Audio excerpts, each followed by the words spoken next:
This is a very general question, but for clarity purposes, I would just like to ask that there are a lot of terms Yes, yes. when you think about mental health. There is a psychologist, there's a Psychiatry, psychiatrist, there is counseling, there clinical is a psychologist lot also. of different terminologies. Mm-hmm. So for somebody who is just looking out and who's trying to find some help, if you could break down all of these terms, who is a psychologist, who is a psychiatrist, who is a counseling psychologist, who is a clinical psychologist. Yes, yes. There are a lot of terms here and Yes, there. yes. So just so that people don't get misguided or go to the wrong, not the wrong person, more like they don't get to the right person.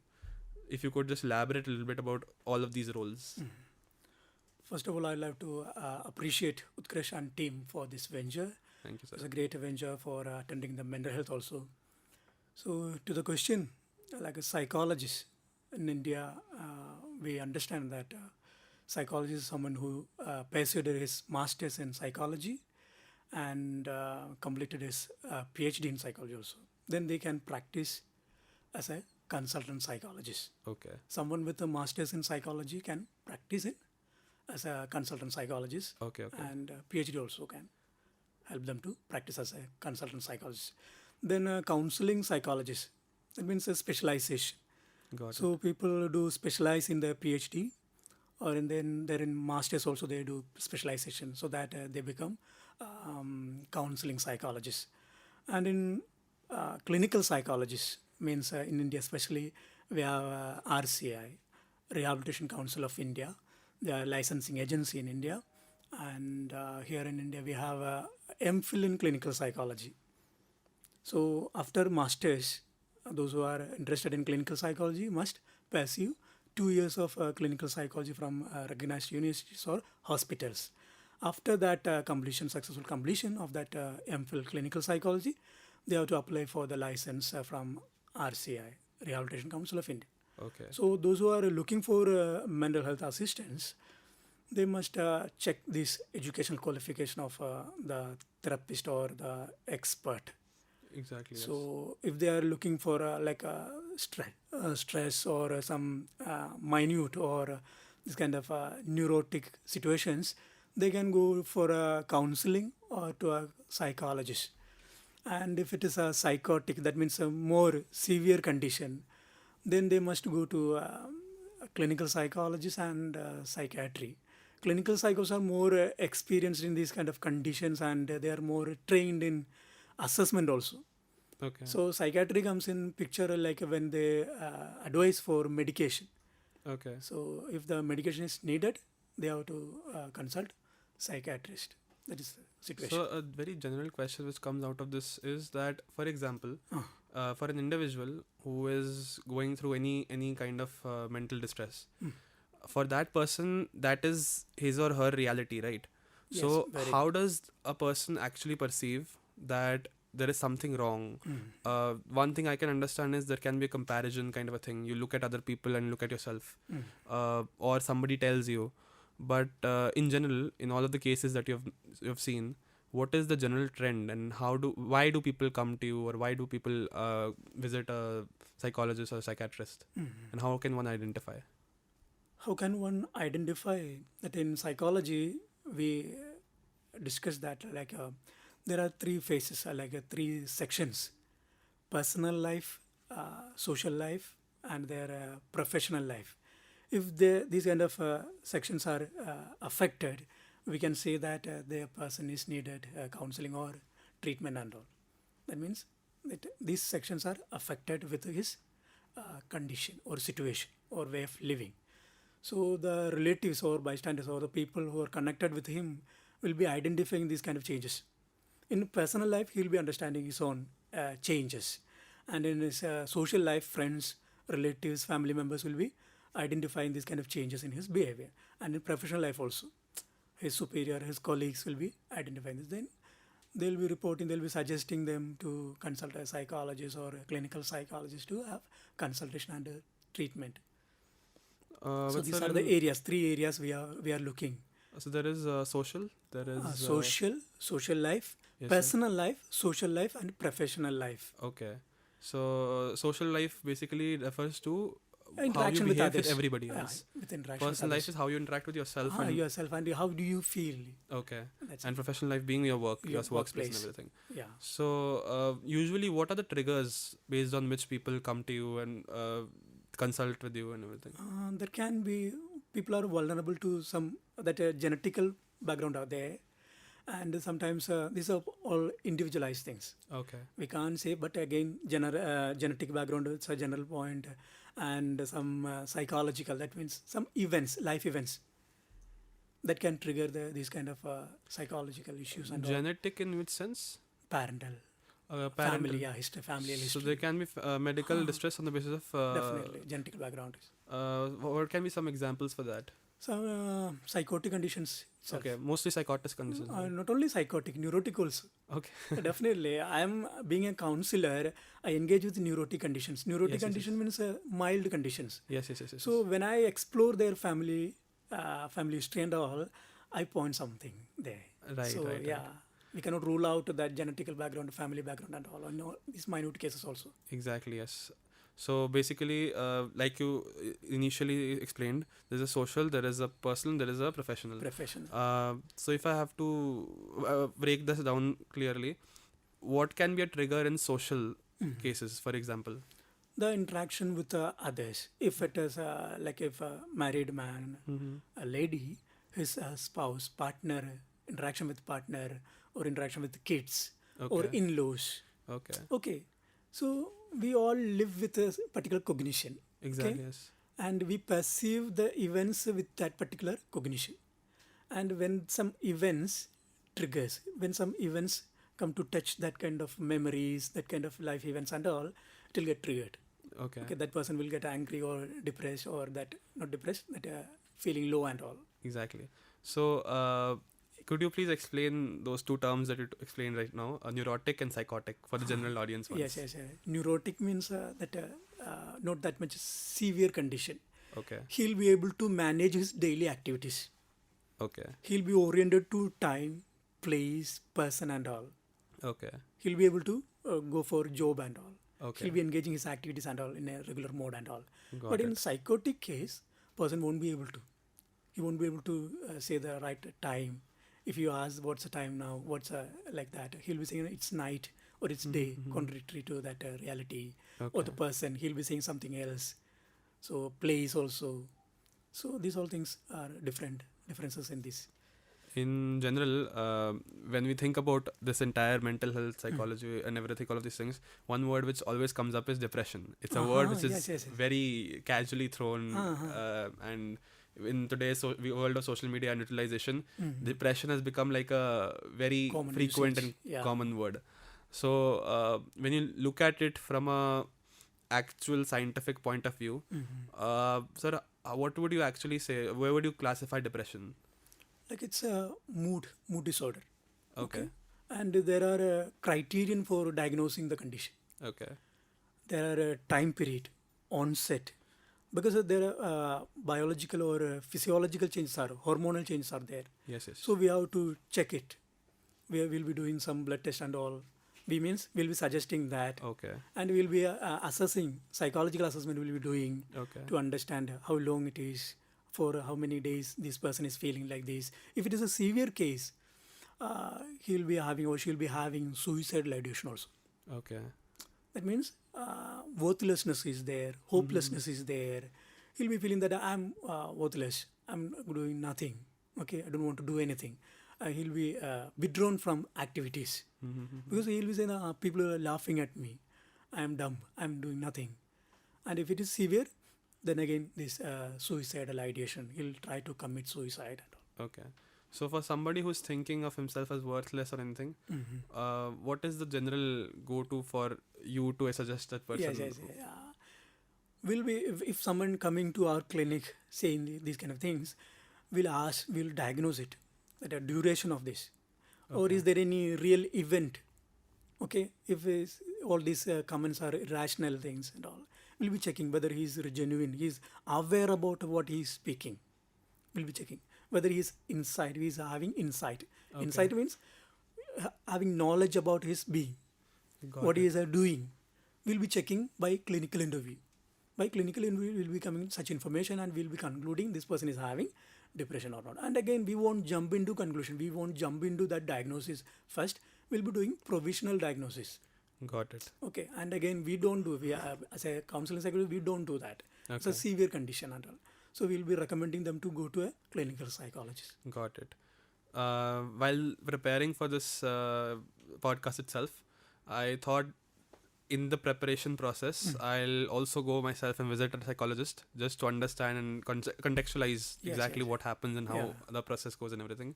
So when you told me that you first of all try to find the duration of things and everything, it just suddenly struck me that every single time I was, for example, saying that this is how I feel or this is how I look at things, the psychologist who was taking my therapy, she was constantly asking me, from when have you been feeling this? From when have you been actually identifying this? But the thing is that, for example, if I say that a certain feeling I've been feeling for the last 6 months, is it not possible that my recognition of that particular feeling or event is actually very apparent? It is not truly when it actually triggered, when it started. You might, maybe the trigger was 2 years, 3 years ago, right? It can be. So how do you deduce that entire thing? We'll be interviewing the person, no? And we'll be getting much information and we'll search for information. Okay. So that kind of things, subliminal or that kind of triggers there in life. And again, it's a predisposition of that person. Got it. Okay. From there, these kind of things arises. So we all have some vulnerability. That's the reality. Right. We all have vulnerability, but these kind of triggers make this problem worse. Got it. So overall, what I understand is, if it is about social events, it's about interactions with others. It is about your environment mostly. And then moving forward, when we move into the personal aspect of things, shouldn't the social aspect of things actually affect our personal understanding of ourselves and the way we identify ourselves in a lot of ways?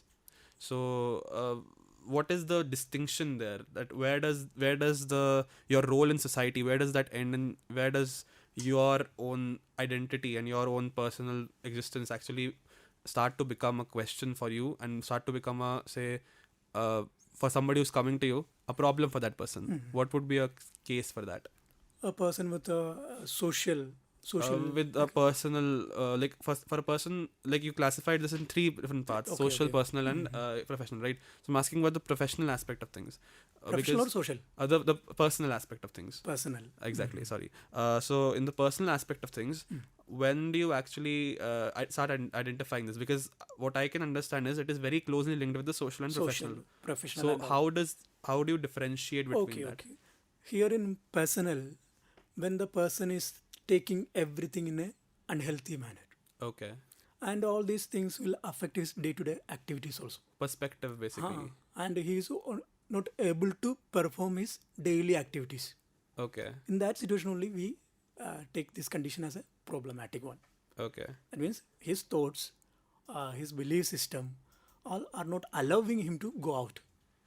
Okay. So these things are not allowing him to engage with others. So in that condition, we can term it as a problematic one. So this is kind of like one level deeper than the social aspect of things. Yes, his understanding level. Exactly. His cognition level, his memory, his knowledge, how he processes the knowledge and all. So for a patient who is, say, 20 years or 30 years old, he has had 20 or 30 years of conditioning. So when he comes to you for therapy, and he has a lot of biases himself, he has a lot of preconceived notions. Those notions not letting him go ahead is what you're defining, right?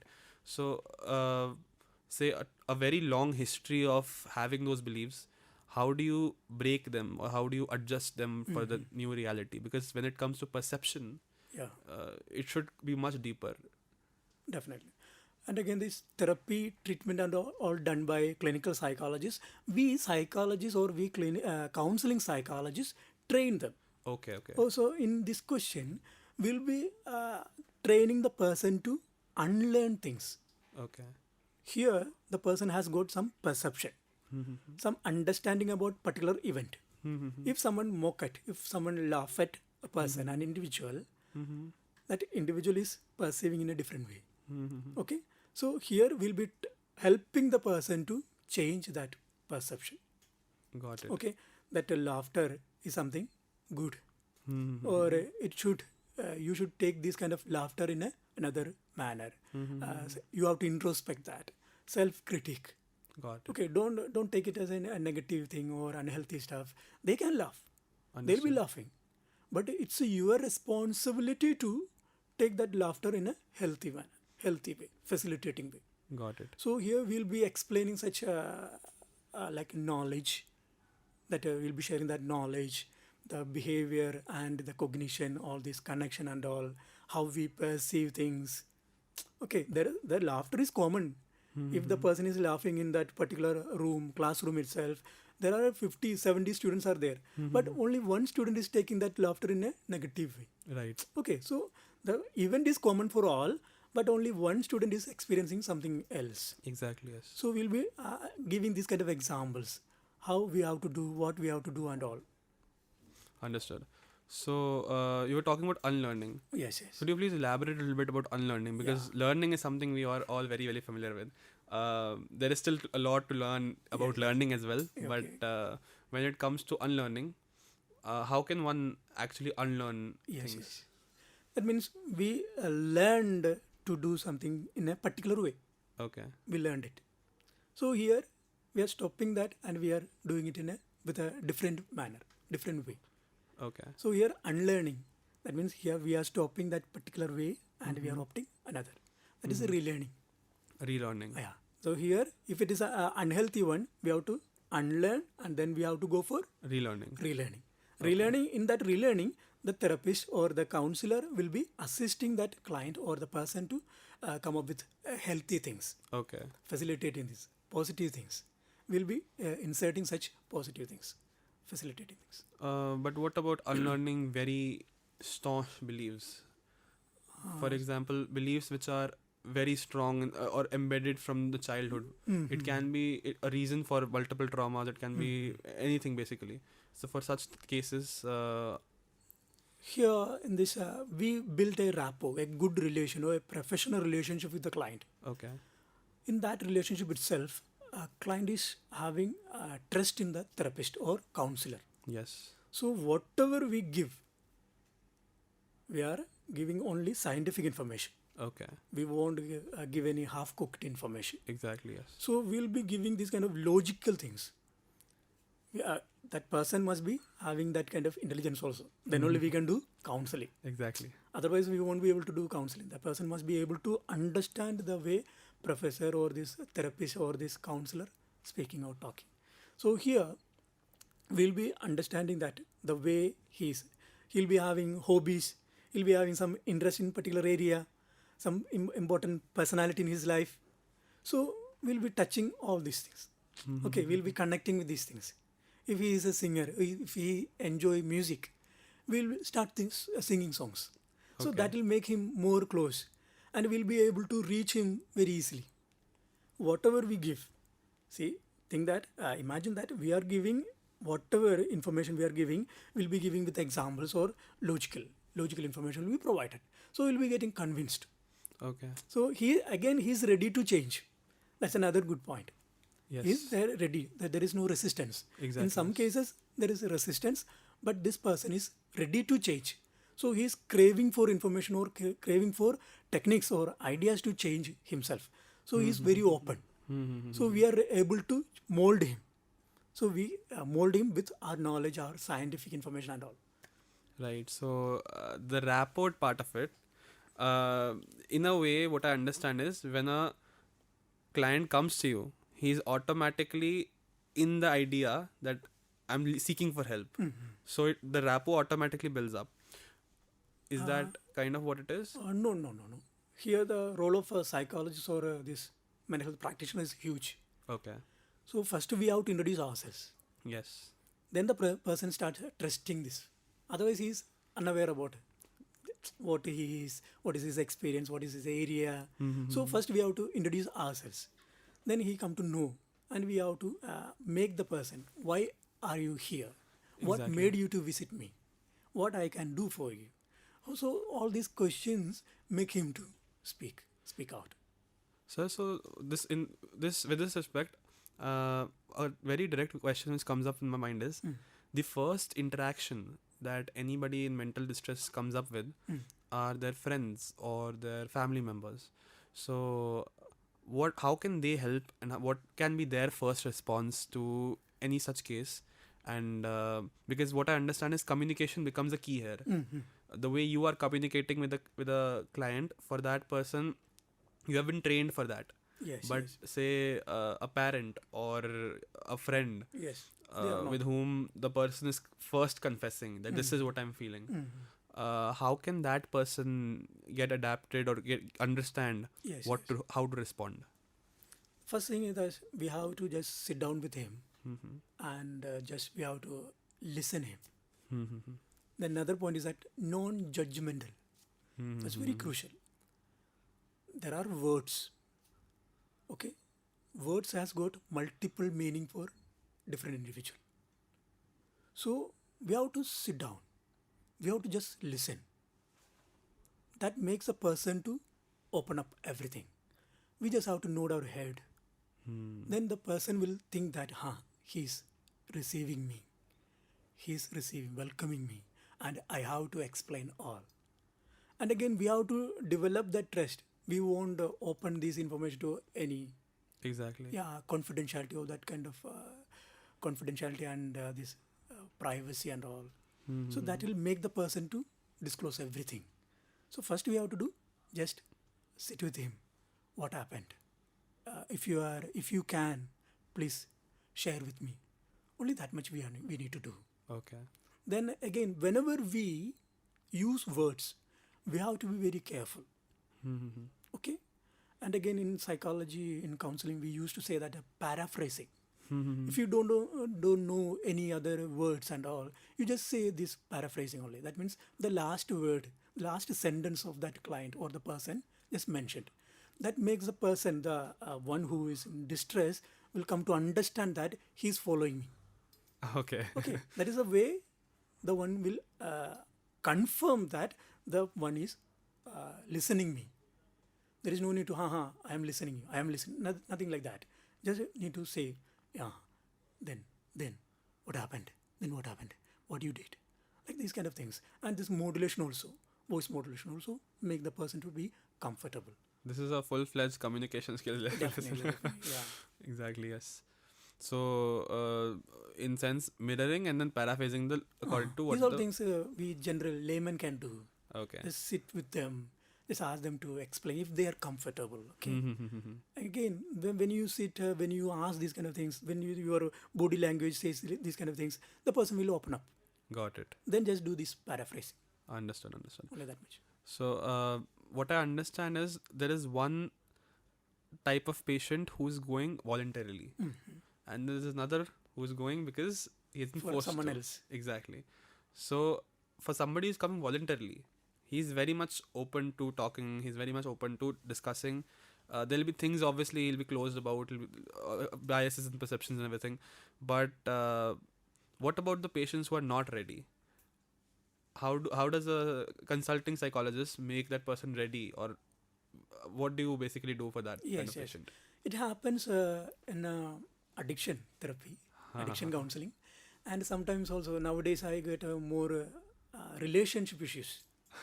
In such situation, wife will be saying about mentioning about husband, and husband will be mentioning about their wife. In such situation, we make them comfortable.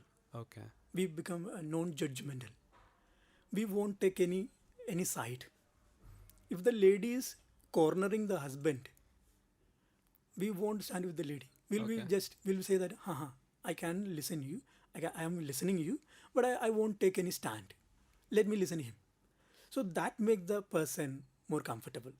That will make him to think that, this psychologist is much open.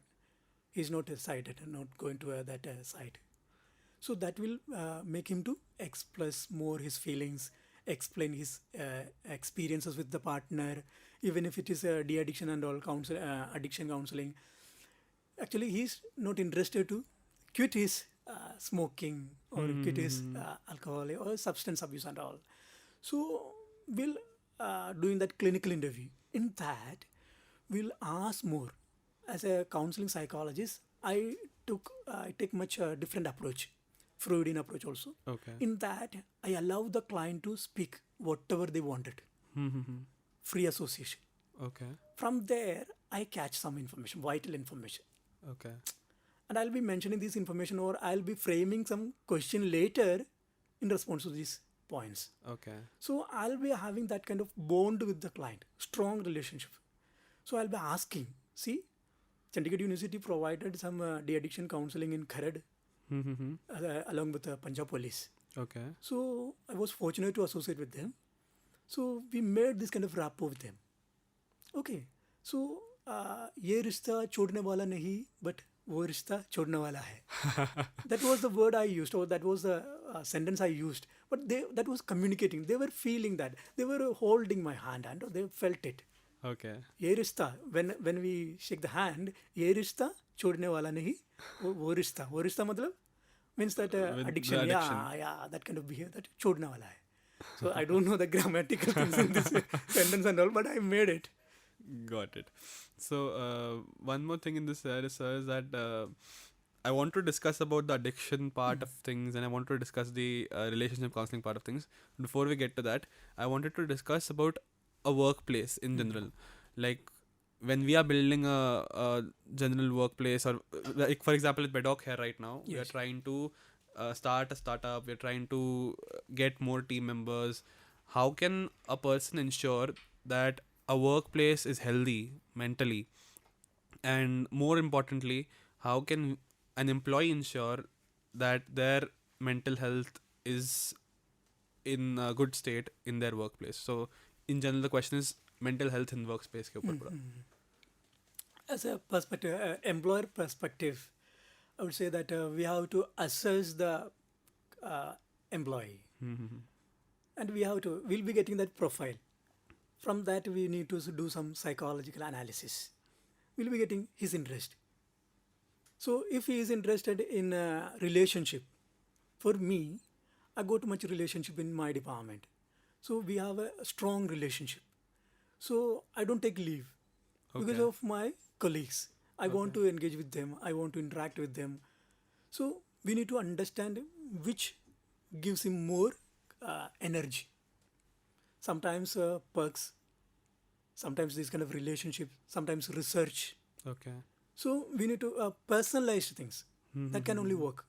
From an employee perspective, again, to be happy in our life, in our workplace, we have to look for the one stimulates us.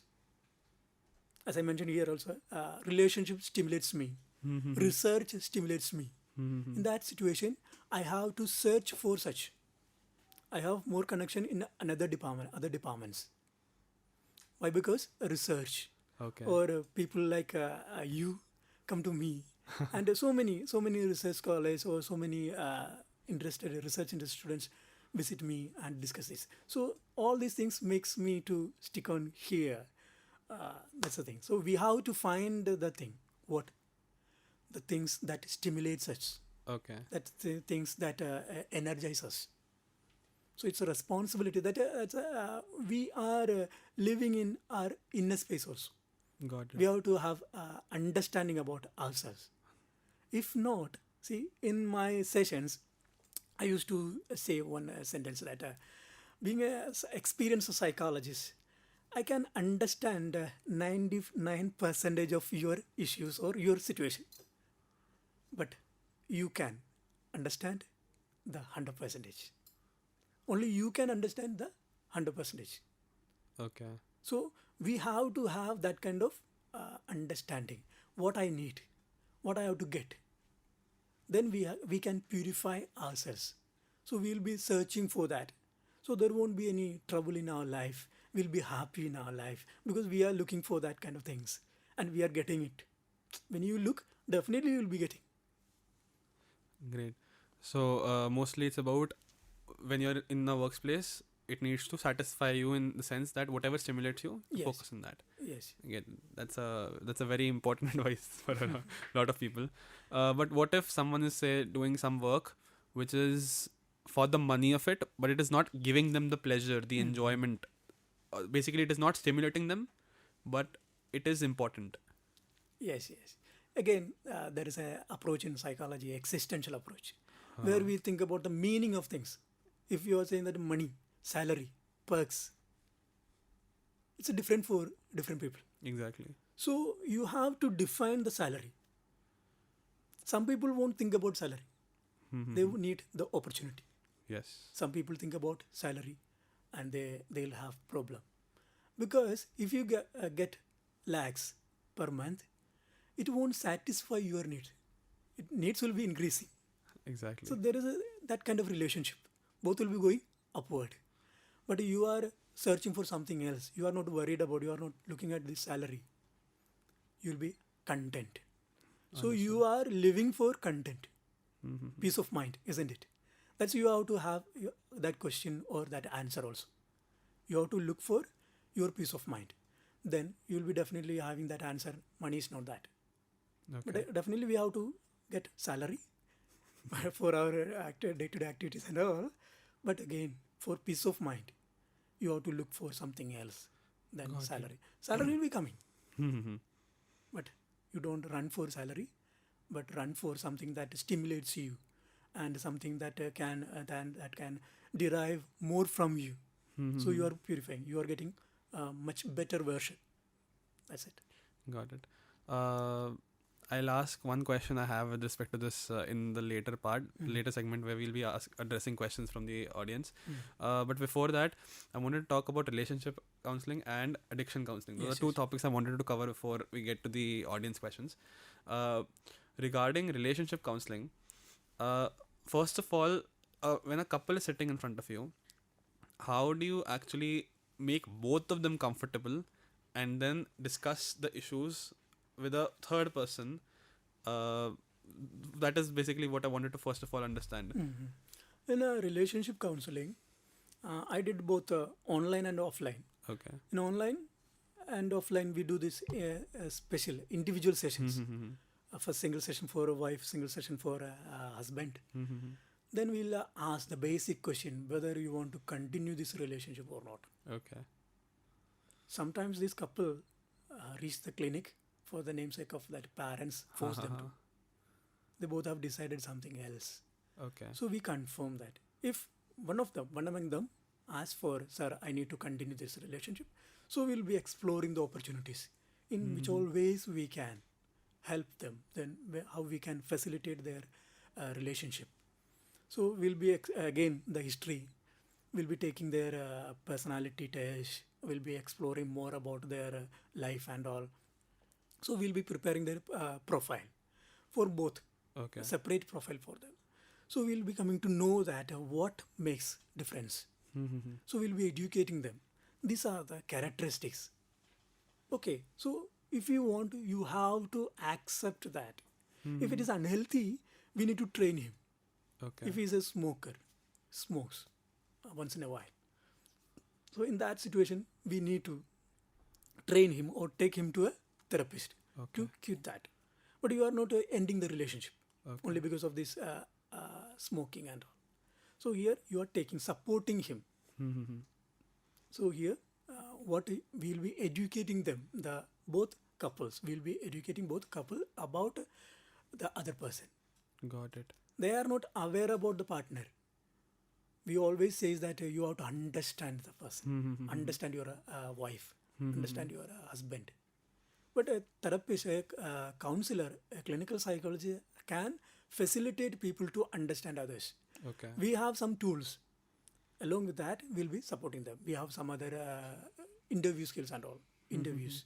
We'll be using interviews, these kind of techniques or tools we'll be using to define the person. From there, we have got information and we'll be sharing with the partners. So they'll be coming to know, oh, she loves that, oh, he loves this. Then they're becoming more insightful about the situation.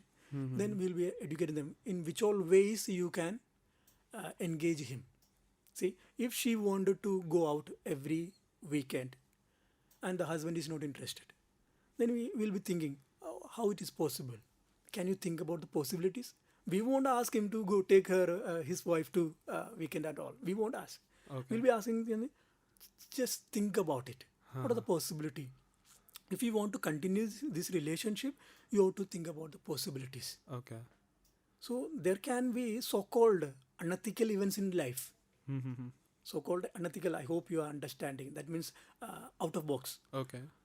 In India, when we are in India and talking about this Indian context and all, multiple relationship, sometimes it happens. Exactly, yes. So we'll have to talk about such things. Mm-hmm. How we have to continue with this. Mm-hmm. Okay? And the wife will be saying, I don't mind about sir. He can, because he is having that kind of nature. But he has to take care of me. Okay. So many clients used to say that. I can understand his interest for this kind of relationship, but he is not considering me. Mm-hmm. So we'll be training him. We'll be asking him, don't go for an unhealthy relationship. Mm-hmm. We won't ask him to go for any relationship. We'll be asking him, reduce it Mm-hmm. and take care of your partner. Got So it. in that way, we'll be helping the couple. We'll be Understood. educating them. We'll be giving insight. We'll be giving a much clearer picture about each. So that makes them continue their relationship. Got it.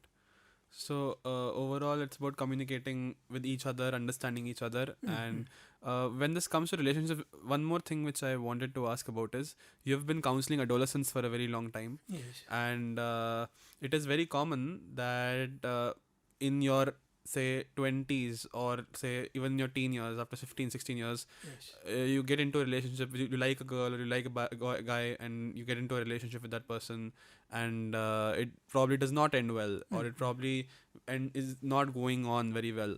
So you must have seen a lot of clients who are basically depressed or upset about Yes. their relationships with their girlfriends or boyfriends. So regarding that, sir, how do you exactly deal with that, and what is the approach for that kind of a Situation, situation? cases and all.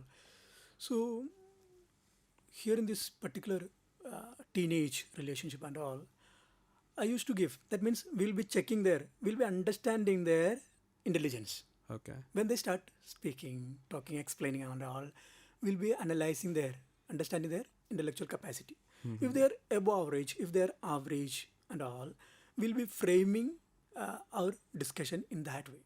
Okay. That means if they're average, above average and all, we'll be explaining what made you to run behind a girl, what made you to run behind a boy. Mm-hmm. Okay, what made these kind of things, that biological things, Ha-ha. social things, Mm-hmm. personal, psychological things. These three will be, I used to explain. Biological in the sense, as you understand that physiology and all, Exactly. Yes. hormonal changes makes Exactly. you to get attracted to opposite sex. So he get to know that, oh yeah. Mm-hmm. So that's solved there. Then social.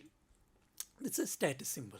Exactly. Yes. So A lot to of have things. a partner is somewhat a status symbol, and we believe that. That means not we are proclaiming that I have a girlfriend, not like that. But again, we compare ourselves.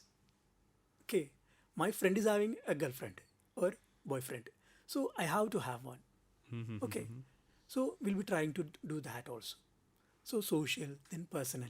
So we believe we have some information, some knowledge that Mm-hmm. at this particular age or in later life also, we are going to have a partner.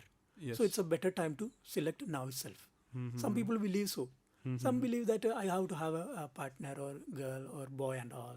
So that's information, that personal information. The knowledge make them to start such relationship.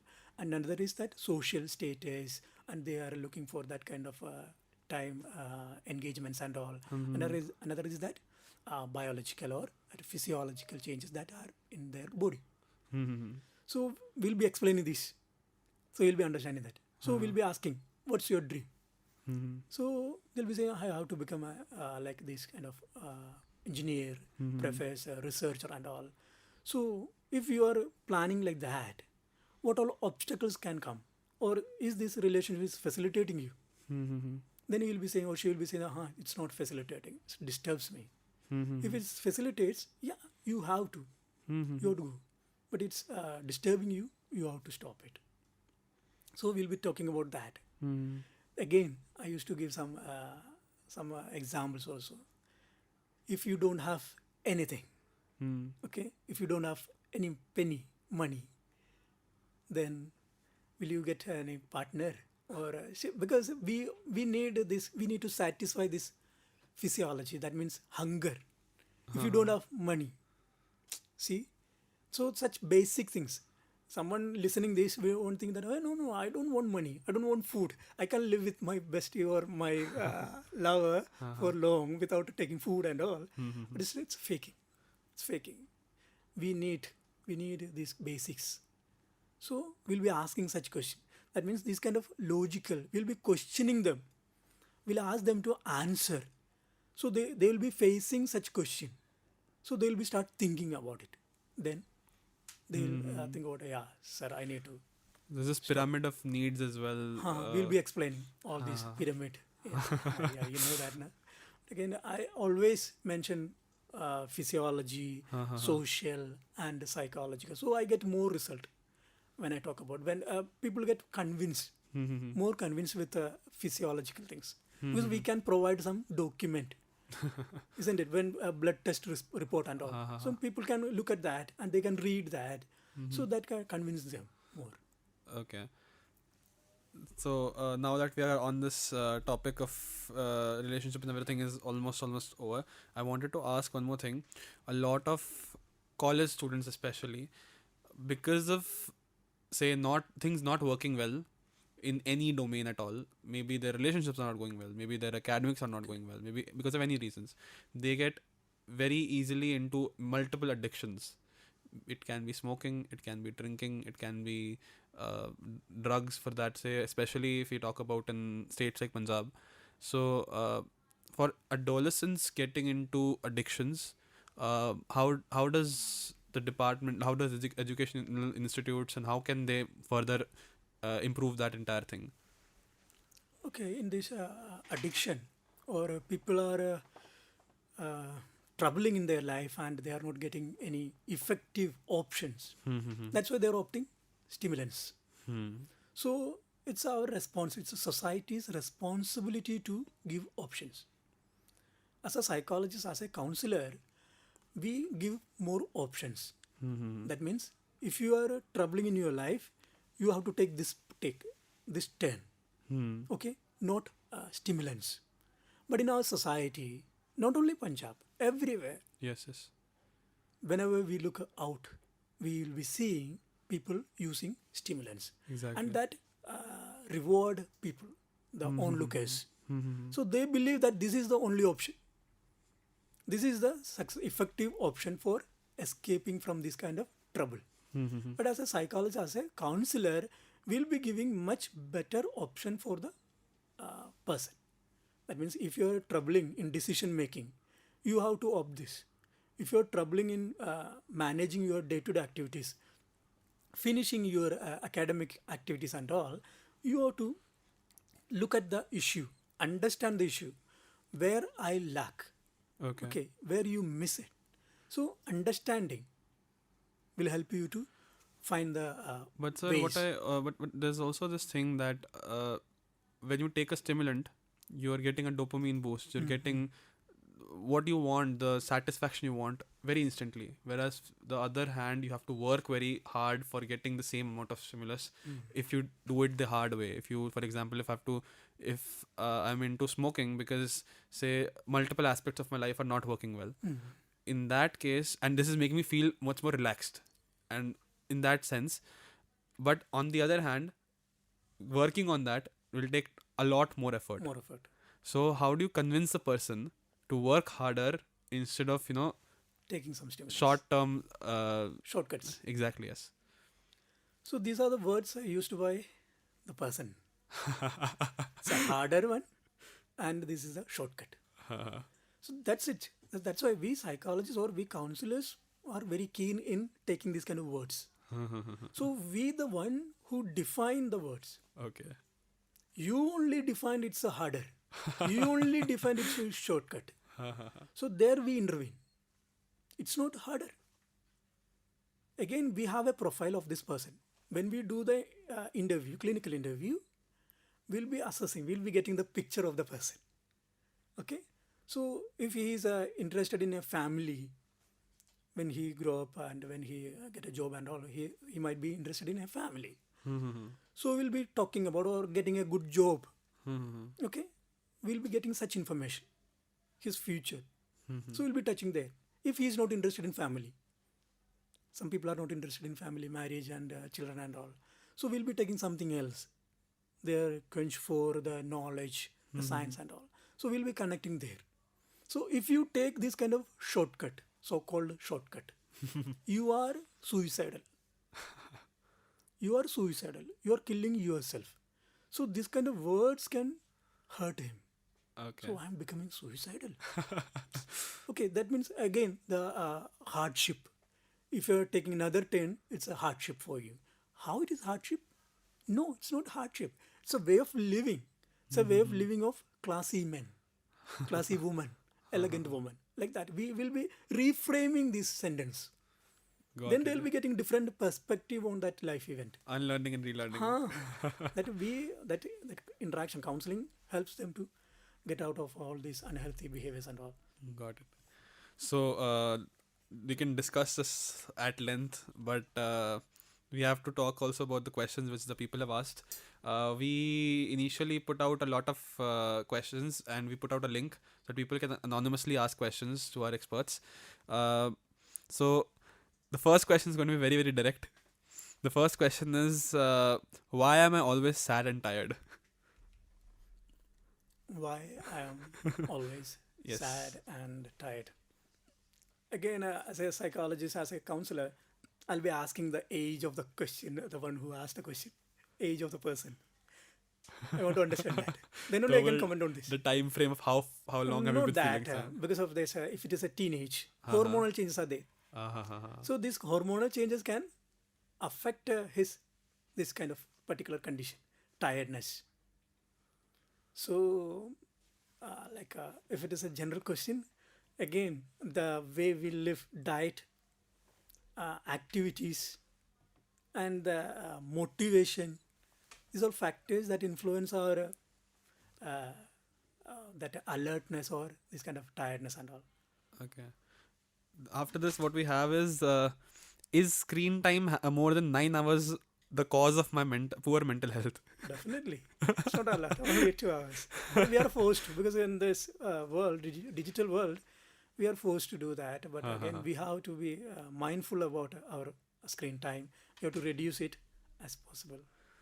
Then similarly, just on digitalization and everything, a similar question has been asked.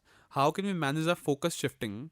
How can we put our complete focus and potential and energy on the important things than thinking about other things which are not that important and needed in our lives? So this is also, I believe, very similar to the previous question, which was asked whether rather more deleted. In this question, I can say that, see, we always say that self-love.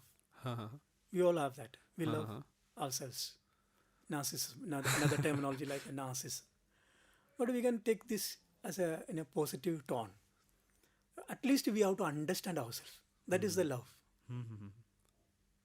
So when you try to understand yourself, you will be coming to know what I need. If you are clear about your needs, you won't be lazy. Right.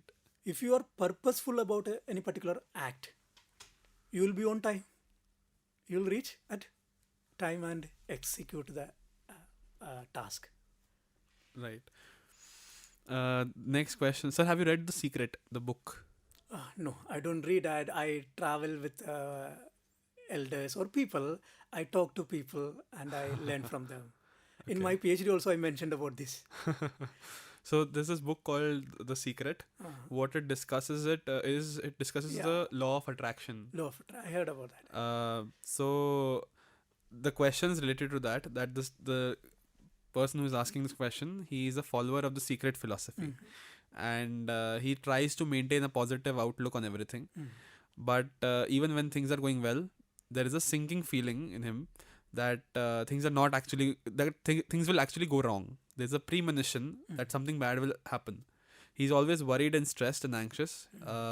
The person who's asking the question happens to be a teenager, adolescent. So he's asking what to do and how to overcome this. It's unclear. He's unclear about the situation. Hmm. Here, the person is not aware about the event. Hmm. If you are not aware about the event, you won't be able to perform well. Hmm. If you are aware about what you know, what you have to do and all, you will be expert in that task. So here again, some events might have affected his confidence. In technical term, we can call that self-esteem. So he's having low self-esteem or troubled confidence and all. Okay. So he's worried about that. And again, particularly in India, we believe that don't talk about all these positive things. Sometimes negative can happen. So please believe that something negative is coming. So you will be getting some positive. So some belief system are there, cultural things are there. But here, the main scientific point I have to mention that unclear about that task. See, he is unaware about what he want to do there. He is not practiced. He is not trained in that. So he'll be troubled. So here you have to have clarity about objective purpose of that particular act. Then you will be able to stop it. Even if it is a negative, so-called unhealthy behaviors, you will be able to stop it. Because you are aware when to stop. Why I am doing this? Then you are aware about where to stop, how to stop. But you are not aware. You are doing these all things for someone else, to please someone, the society. So we don't know where to stop. We simply keep doing it. So here there's that insight. As a person, we have to have understanding about ourselves, our needs, why I am here, what's my response, duties and all. Okay, next question here is, I'll read it as it is. Nowadays, we see everywhere that young teenagers are doing very well. They're earning crores of rupees in a month. When I look at myself, I find myself doing nothing when compared to them. And my parents also give their examples only. I feel very depressed and could not do things that I could be thinking. Basically, he's having a execution level problem. It's a very long paragraph after this on how he plans something and does not happen. So, how can the person manage this situation? Exactly. Like here we can talk about 2 points: parenting, and another is that how we have to, as a student or as a son or daughter, how we have to take this situation. Parenting, I think we all know comparison is not recommended and all, or not, this kind of comparison is not recommended. Another is that what we have to do is that we have to understand about this income. We are looking, if you are looking for that kind of income, in business we used to say that we have to know the market. Exactly. We need to know that target population. See, and again, uniqueness. See, there are a lot of things that affects this kind of boom. So if you are unaware about these kind of things and you are simply listening to your parents, cursing parents and all, or comparing parents and all, and you are still crying, there is nothing in that. So first you have to understand in which area I can contribute. And again, you have to be unique. You have to be spontaneous, creative. Then you will be getting the market and you will be able to do some wonder. And the employer will grab you and they'll pour that much money to you. This is something I also read in this book, 7 Habits of Highly Effective People. In that book, there's also he's discussing about centers. Okay. What is the center of your entire beliefs and what is the center of your actions? Yes, So a lot of people have this thing that their center is parents or their center is friends or it's for the peer groups. It can So and the book goes on to explain that your center should be principles and everything, but that is the author's perception of things. What do you think, sir, should be the center on which a person should establish a person's mentality and life overall? Yes. First of all, I'd like to say that person-centric. Okay? As I mentioned, we all ourselves. And great philosophers or our university itself says that we have to contribute to the society. You are the society. You are part of society. And we all are part of society. Mm-hmm. And if you love yourself, you won't hurt yourself. And everyone are loving themselves. Mm-hmm. And they won't hurt themselves. Then the society becomes more intact. So I first, understand. what you have to do, love yourself, won't hurt yourself. Mm-hmm. So everyone must do that. So we won't do any that kind of inflicting behaviors or this kind of addictive behaviors, because I'm concerned about my life. I'm concerned about my future. If everyone is that much, but we believe that this narcissism is negative, Mm-hmm. self-love is negative. But there we have to differentiate where it goes negative. If you are thinking if you are taking this narcissism, or if you are taking this self-love in a different tone, it's good. Mm-hmm. You are becoming purified. You see a God inside you, or you see that kind of things, purification and all. So you will be respecting yourself. You won't inflict yourself. So every individual, every citizen of that country, every member of that particular community pursue this kind of act, then nothing to worry. This is actually very true. This is something a lot of people even ask me with respect to Medoc. I get this question a lot from a lot of people. They ask you, why are you working on this? Because it's been a very long time since we've been working on it. And the general idea of things is that when a person is working on a startup, the output is usually money. But when I think about it myself, money becomes a very small aspect of things when you're losing more than you're gaining, especially Yes, yes. in the stage where we are right now. So what it becomes is, what I understand from that is that if I want to create impact on a very large scale, I need to also care about the very large scale I'm talking about. So the main motivation, if my main motivation is money, my personal for myself, then in that case I would not be able to focus and will not be able to keep myself motivated on working on such a huge thing. Yes. So this is something I also use myself. But anyways, the next question is that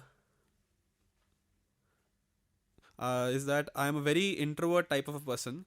I am not able to trust people that easily. What things should I change in my daily routine to become an extrovert? So what I would also like to do here is, I wanted to ask about the introversion extroversion wala thing. Yes. People looking at introversion as a problem. Yeah, that's it. I wanted to explain on that also, but you asked the question. Very good. Again, who said that extroversion is good? In that question, there is a tone like that. Extroversion is something good. But here, we are saying that what is good with introversion, what is good with extroversion or ambivert, like in between. So it's better to be ambivert. Sometimes we have to be introvert. Sometimes we have to be extrovert. There are characteristics for each. So we have to understand, if someone asking you to come out and talk about a particular topic, you must, as a feature of extroversion. And if something happening there and you have to withdraw from that, and if you want to understand yourself, if you want to talk to yourself, if you want to understand the meaning of life, you have to get out of the crowd. You have to find a personal lonely place and where you will be able to do. So here we have to have both. That is situation. We have to understand the situation. On the basis of the situation, we have to change. Got it. So I guess that is pretty much it. There are a lot of things that I would love to talk to you about, but I think we are anyway short on time, and it was absolutely amazing having you here, sir. So my last question to you, sir, would be, how was your experience here in today's session? Yes, as I mentioned, it's inspiring for me also, because I love to see people who come up with these kind of startups and all. Thank you, sir. And I think you can remember that, you might be remembering when we met first, I was appreciating you in this regard also. So youngsters must explore unexplored things, because we believe we are suffering in some way or another way because of the existing system. So you and your team exploring new avenues. So we hope that this will help the society in a different way. Thank you, sir. and one message, one line or two lines for the general audience will be watching this probably in normally, sir. Okay. I love to say that we have to understand ourselves first, our needs first. Then we have to pursue that needs or that course. Then, as I mentioned, we'll be getting much purified version or much better version of that individual. Thank you very much, sir. This was absolutely an amazing time that we could spend with you. We're looking forward to further discussing things with you and talking to you. Thank you very much for having you. And thank you very much, everybody. The next episode of Med will be coming soon. We're planning to keep it something... Well, actually, let's reveal it later. You'll just follow Medoc on Instagram at the rate of medoc.in. You can subscribe to us on YouTube as well.